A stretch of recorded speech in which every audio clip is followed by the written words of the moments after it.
Subscribe करिए हमारे channel target UP TET CTET को और बेल आइकन को दबाइए। हेलो फ्रेंड्स, मैं रेनू स्वागत करती हूँ आप सभी भावी अध्यापक एवं अध्यापिकाओं का आपके अपने channel target UP TET CTET में।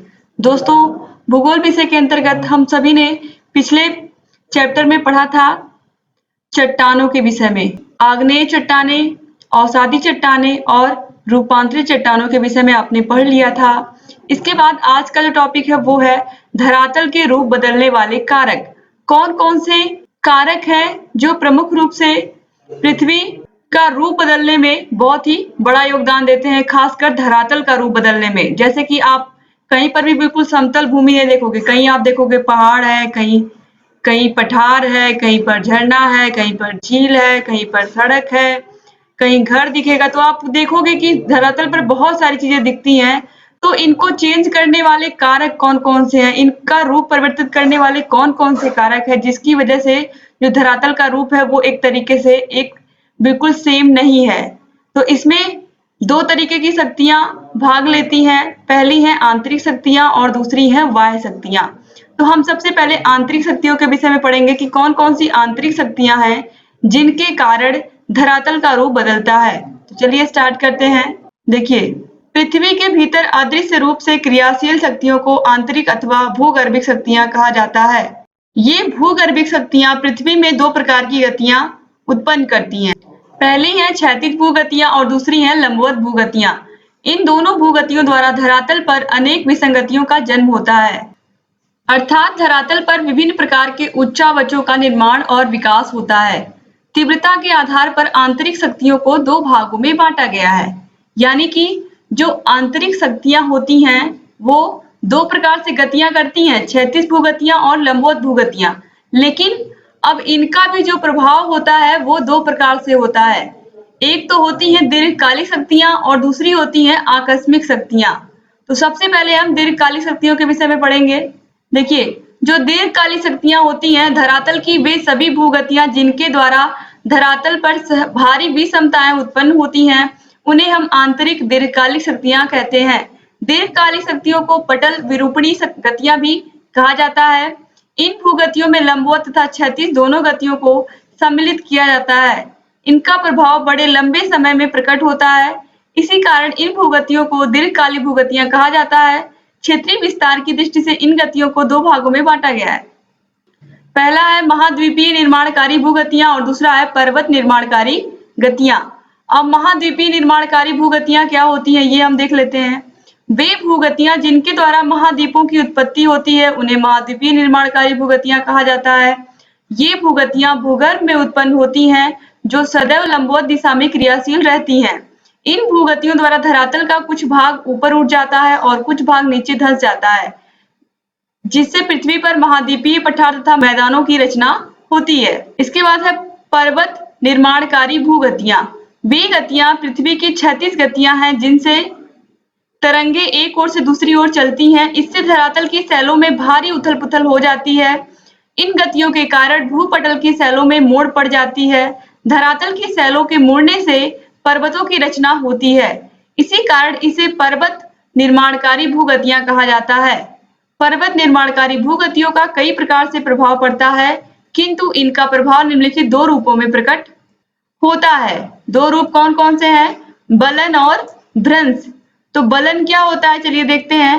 पृथ्वी की आंतरिक शक्तियों द्वारा उत्पन्न क्षैतिज बल द्वारा जब धरातल की चट्टानों में संपीड़न की स्थिति पैदा होती है तो इसमें सिकुड़न पड़ जाती है और इसमें लहर नुमा मोड़ पड़ जाते हैं। धरातल की चट्टानों में इस प्रकार से बने बलन से ऊपर उठे हुए भाग को अपनति तथा धंसे हुए भाग को अभिनति कहते हैं। अब दोस्तों यहाँ पर आपने बलन देखा किस तरीके से पृथ्वी की आंतरिक शक्तियों में उत्पन्न क्षैतिज बल द्वारा जब धरातल की चट्टानें संपीड़ित हो जाती हैं तो वहां पर कौन सी स्थिति होती है? बलन की स्थिति होती है, क्योंकि चट्टानों के बीच में संकुचन पैदा हो जाता है।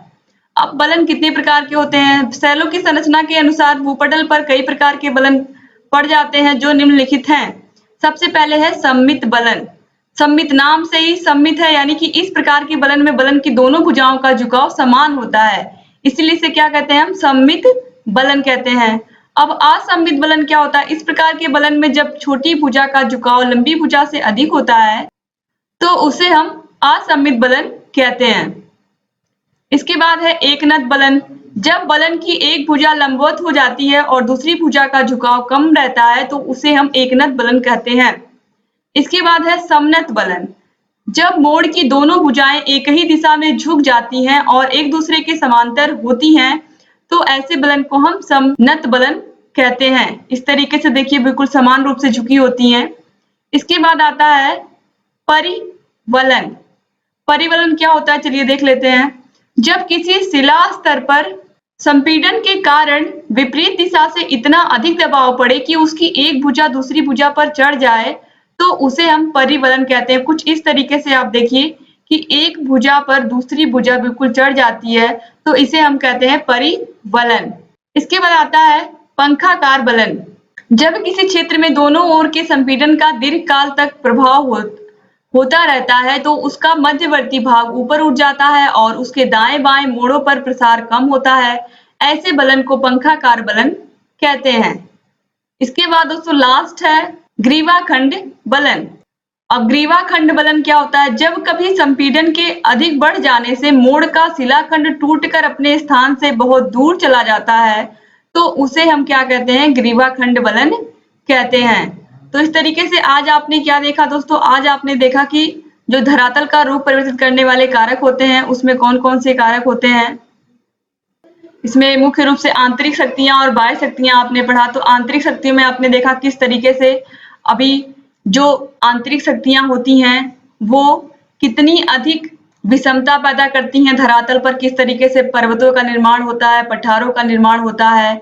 और इसके अलावा दोस्तों अभी हमें पढ़ना है आकस्मिक शक्तियां। आकस्मिक शक्तियां भी आंतरिक शक्तियों के अंतर्गत ही आती हैं क्योंकि आंतरिक शक्तियां जो यहाँ पर ये टॉपिक है ये बहुत ही बड़ा है। आंतरिक शक्तियों में अभी हमको भूगोल अभी हमें भूकंप पढ़ना है, इसके अलावा ज्वालामुखी पढ़ना है। ये सभी भी आंतरिक शक्तियां ही हैं हमारे पृथ्वी के अंदर जो कि हमेशा गतिमान रहती हैं, लेकिन कभी कभी इनका विशाल रूप देखने को मिलता है या ये कहें कि बहुत ही विनाशकारी रूप देखने को मिलता है जिसमें बहुत सारे जन और माल की हानि होती है। ये आप सभी लोग को पता है कि अगर भूकंप आता है तो कितनी अधिक जन माल की हानि होती है, कितना अधिक नुकसान होता है, कितनी सारी बिल्डिंग्स गिर जाती हैं, बहुत सारी चीजें जिनका बहुत नुकसान होता है। तो इन सभी के विषय में भी अभी हमें विस्तार से पढ़ना है। ज्वालामुखी के बारे में विस्तार से पढ़ना है, कौन कौन से ज्वालामुखी सुषुप्त हैं, कौन कौन से जागृत ज्वालामुखी है, क्योंकि एग्जाम में इनसे क्वेश्चन बनते हैं।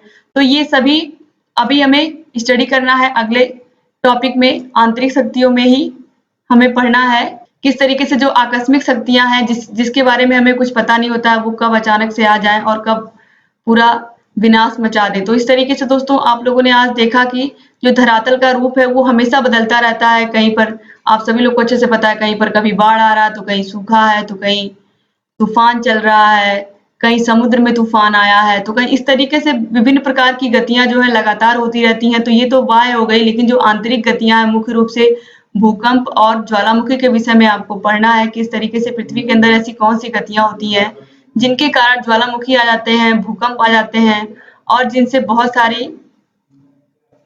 सारी दिक्कतें होने लगती हैं। तो उम्मीद करती हूँ कि आपको ये पूरा चैप्टर समझ में आया होगा।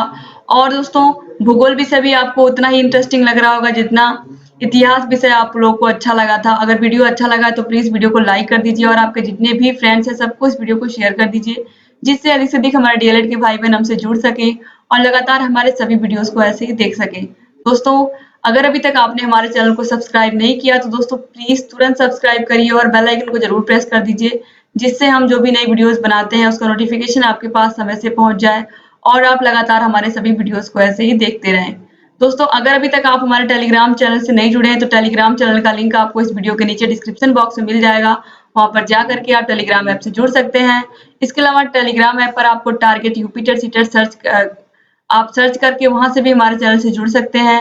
इसके अलावा अगर आपको कोई भी दिक्कत है, कहीं कोई समस्या है, कोई टॉपिक नहीं समझ में आ रहा है, कोई प्रश्न पूछना है तो आप कमेंट बॉक्स में कमेंट करके हमसे पूछ सकते हैं, क्योंकि आपके सभी कमेंट्स को हम बहुत ही ध्यान से पढ़ते हैं और आपके सभी कमेंट्स का हम आंसर भी देते हैं। और अगर आप कोई सुझाव देते हैं, हमें कोई टॉपिक बनाने को कहते हैं, किसी टॉपिक पर वीडियो, तो हम जरूर बनाते हैं।